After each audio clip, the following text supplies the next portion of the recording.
चाय बीड़ी सिगरेट तीनों के एक रेट। बाकी हमें होली सुना है कि फागुन में कलियावा के न याद करो बकाए राजा।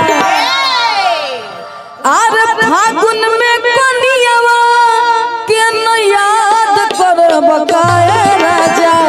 ए राजा आया सबो के होलिया बर्बाद करबो काए राजा। आ सबो के होलिया बर्बाद करबो काए राजा। फागुन में कनिया के न याद करबो काए राजा।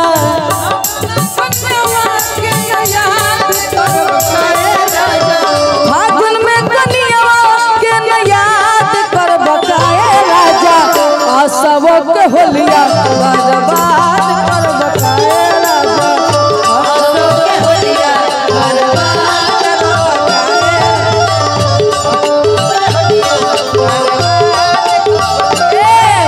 तुमको चाहा था तुमको चाहेंगे, वादे जो किए थे वो निभाएंगे। ऐ सनम हर जन्म का इंतजार है, हमको तुमसे प्यार है। हमको तुमसे प्यार है, हमको तुमसे प्यार है।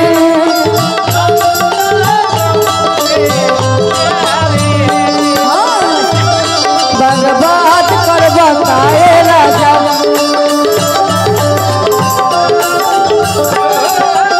बाकी आगे बड़ी सुंदर भाव में आलोक जी एक औरत बताओ तारी कहो तरीका।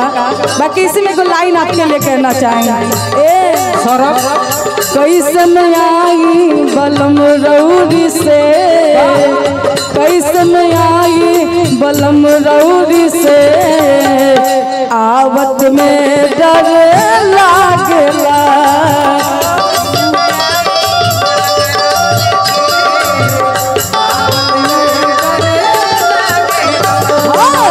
कैसन आई बलम रौदी से।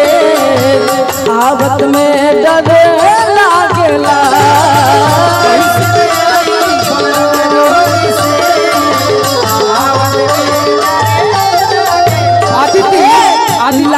लागला डर लागला डर लागला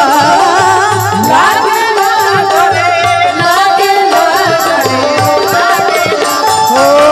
कैसन आगी बलम रौदी से, कैसन आगी बलम रौदी से। आवत में डर लागला, कैसन आगी बलम रौदी से। आवत में डर लागला। छोटू भैया ध्यान थोड़ा सा चले चले छोटू भैया ध्यान। बाकी इसी का अंतरा गाएंगे हम। आप आदित्य जी। हाँ आदित्य जी। अच्छा अच्छा सौरभ बहुत अच्छा गाता है, जहानाबाद का है। बोलो तो भैया आदित्य जी का, चंदन भैया का, निशा जी का प्रोग्राम है और हम लगा है चलेंगे बिल्कुल।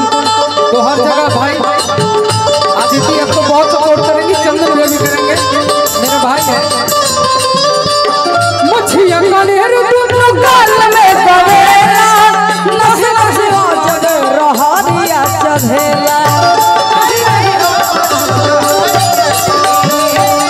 नस नस जग रहरिया मुझिया कनेर तुम गाल में कवेला, नस नस जग रहरिया चढ़ेला। हर कापे हर कापे हर कापे लथर थर भीतर से कगे, भागल धर धर भीतर से कगे।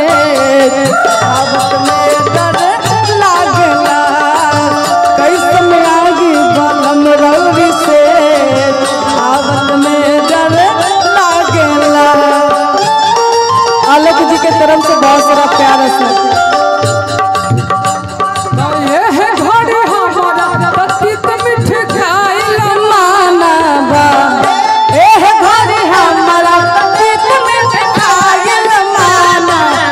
राहुल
भेंट आवत में डर लागेला कैसे में आई बलम रौरी से आवत में डर लागेला कैसे में आई बलम रौरी से आवत में डर लागेला कैसे में आई बलम रौरी से आवत में डर कैसन बलम हो।